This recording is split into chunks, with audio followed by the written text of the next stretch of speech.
Hello, everyone. For the media movie list template part two assignment, I have chosen Belinda Stutzman's TED Ed on How is Power Divided in the United States Government. I have chosen this with the standard analyze relationship among the branches of government to explain conflicts and changing powers of each. I chose this because this resource covers the different branches as well as the different power dynamics that each have between themselves, and it also breaks down the branches of government and explains what each of them do.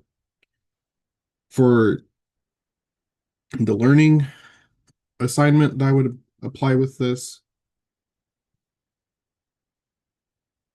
would be a checks and balance scenario challenge. The objective would be that students be able to apply the knowledge of government structure to real world situations. And what we would end up doing is students would be given hypothetical scenarios. An example is that a law is passed that violates free speech, and then the students will work in groups to identify which branch would respond and how. And then I would encourage them to cite constitutional powers and historical examples. For the second video, I chose the New Deal Crash Course US History number 34 by John Green on Crash Course posted in 2014.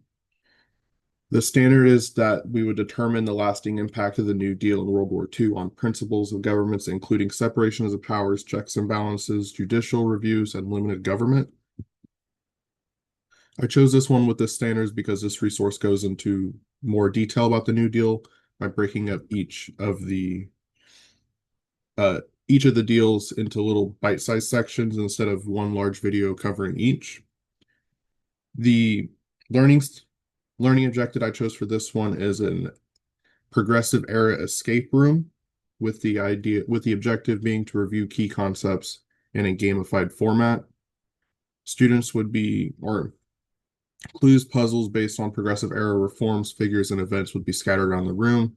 Students would work in teams to escape by solving historical riddles, decoding quotes, and matching reforms to outcomes.